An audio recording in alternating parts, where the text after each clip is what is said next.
Boom, John gets a phone call. It's his parents. They say, John, how's med school going? We so proud of you, son. He said, huh? They said, we asked you a pretty simple question. He said, no, med school's going good. It's going good. I'm passing everything. I'm doing very well.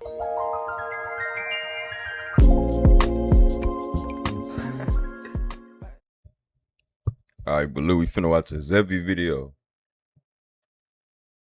It say how one lie made a man eliminate his entire family.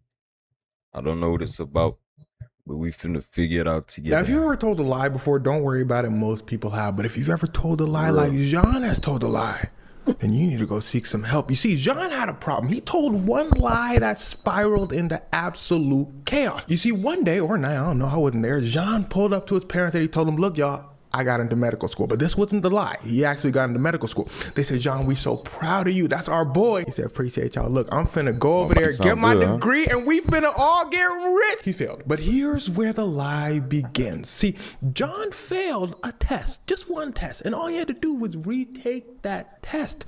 But he couldn't cope with the fact that he failed, so he just didn't retake the test. Boom, John gets a phone call. It's his parents. They say, John, how's med school going? We so proud of you, son. He said, huh? They said, we asked you a pretty simple question. He said, no, med school's going good. It's going good. I'm passing everything. I'm doing very well. So now John can't just pull up to the crib. His parents are gonna know he failed. So he just stays in med school, showing up to classes, going to study groups. Everyone thinks John is going to this med school. Meanwhile, whole time, remember, he failed that test. He can't graduate. John continues to do this for 5 years. But now med school's over. It's time to confess, John. John said, nah. John pulls up to his parents and his new wife, Florence, and tells them all he graduated and he's about to become a doctor. Florence said, ooh, boy, I'm so proud of you. I knew marrying a doctor was the right call. Where you finna work? He said, huh? She said, it's a pretty simple question. Where you finna work? John said, the World Health Organization. See, John was thinking smart. The World Health Organization was across the France, they lived in France, by the way, the France-Swiss border. So people couldn't travel there so easily. On top of that, it's a government organization. So he could just say, look, I can't discuss my work. His family said, that makes sense. So every morning, John wakes up, gets in his car, and drives. He drives off to a forest. He drives off to rest stops. And he just chills, waits a few hours, and drives back saying, whoo, long day of work. He does this for about 15 years until things start to get wicked. You see, there was one major problem with Jean's lie.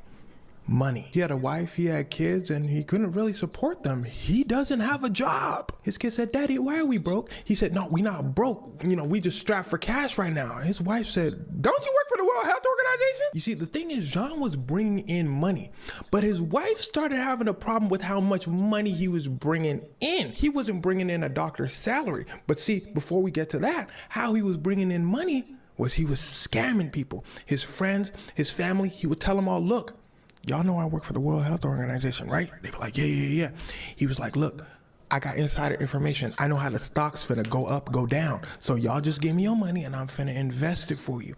He takes millions. But listen closely, he's splitting those millions up over the course of 15 years. So it's still not adding up to a doctor's salary. So again, his wife is saying, yeah, you're bringing in money, but like not doctor money. Ring, ring, ring. He gets a phone call. He said, hold on, honey, 1 second.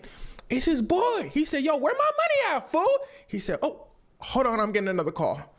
It's his wife's dad saying, yo, where my money at, fool? He said, hold on, I'm getting another call. He getting call after call. His lie is starting to unravel. Meanwhile, the whole time his wife saying again, where our money at? But remember, everyone thinks Jean is a doctor. So for the most part, he's getting away with telling people, look, the money's coming, just wait. I'm a doctor. I mean, I'm pretty trustworthy. Everyone says, cool. But here's where things start to get wickeder.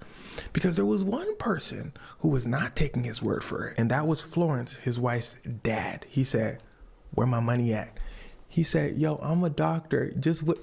He said, I don't care about none of that, fool. Where my money at? John said, what? He said, Florence, your dad tripping. Florence said, where my dad money at, though? He said, Etu? He said, look, Pops, can I call you Pops? He said, nah, call me the bank. Where my money at? He said, look, just wait. What am I supposed to do? He said, show me the documents of where you filed my money and show me the documents saying I'm finna get it back. But Jean never had to produce those documents because one day out of nowhere, Florence's dad fell down a flight of stairs. Jean was the only witness. Reports say from the paramedics, they heard Florence's dad saying, Jean something me. Jean something me, but they couldn't make out that something. Jean suddenly puts the oxygen mask on him saying, yo, save my pops, save my pops. They take Florence's dad to the hospital. Florence's dad passes away. Now, a few days later, Jean gets another phone call. It's from his mistress. Yeah, on top of everything, he was cheating on his wife. His mistress said, I'ma tell you like Wu told me. He said, casserole, everything around me. She said, where my money at? He said, oh yeah, I owe you money too. This man was even taking money from his mistress. It's getting too hot for Jean to handle. He can't put out all the fires. And Jean gets another phone call, the final phone call of this story. And it's from his wife saying, hey, I just got a call from our kid's school and they were trying to reach you. They called the World Health Organization. The World Health Organization said they never heard of you. Now, Jean has been living this lie for a total of 18 years. In his mind, he couldn't just confess. So he hatches up a plan to everyone who could expose him. That means everyone who's loved him. That's his wife, his kids, his parents, and his mistress. And no, the story does not have a happy ending because Jean, in twisted fashion, his parents. And when I say twisted, it's because he has lunch with them. And then he goes to bed with his wife. Wakes up in the morning, he wakes up his kids, has lunch with them, then he goes over to his mistress. He drives her out to the countryside. He tries to her. She fights back and begs for her life. And well, he actually spares his mistress and tells her, just don't tell anybody that he attempted to her. He then drives home to where his entire family lights the house up, sits down on a chair, and takes a bunch of pills. But people driving past saw the smoke coming from the house. The police rush in and save his life. They're confused at the situation, but they add things up pretty quickly because all they had to do was call the World Health Organization and confirm an identity that could not be confirmed. They said, we never heard of Jean. They called Jean's medical school. They said, yeah, there was a dude who pulled up here like for 2 years, but he flunked out. So they go to Jean. Jean has no choice but to confess, and he's sentenced to life in prison. The total time he served, though, was 25 years because he claimed to have found religion. So they let him out on parole in 2019. But his parole is especially strict, as you can imagine. He has to live in a designated area. Police ongoingly monitor him, and he can't just go wherever he wants. And the craziest part of the story is Jean never admitted to the people who loved him that he was a fraud. Instead of admitting his faults to them and asking, like, what the fuck?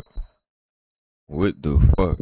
Asking for forgiveness, he just decided to them all. All right, to all my YouTube folks, so this was the first video of a few videos we're gonna be doing on strange crimes or like unique crimes. I don't know exactly what to call it, but crimes like this that'll pique your interest. You know, so if you have any recommendations, if you have any crimes that you want me to check out, let me know in the comments and I'll definitely check them out. But yeah, after I heard Jean-Claude's story, I was like, you know what? It's time to go deep. We're going to find a couple videos like this. But yeah, I hope y'all enjoyed it, and I'll see you on the next one. All right, peace. All over a lie. He probably still would have had everything if he was just real. Better know what you're doing when you're going on that mission. I know professional shooters and I get them niggas pissed. But for that drill, they walk down. My young niggas most so sick. I try to teach this bitch a lesson. Them bitches wouldn't list. I tired of lectures. Now I'm sending all these hoes to the tip. I put my city on new swag. Little bitch, check out my invention. When BR niggas get a bag, we heading straight to the dick. I'ma put some diamonds in my dick. Reach for my jewelry, I leave you crazy.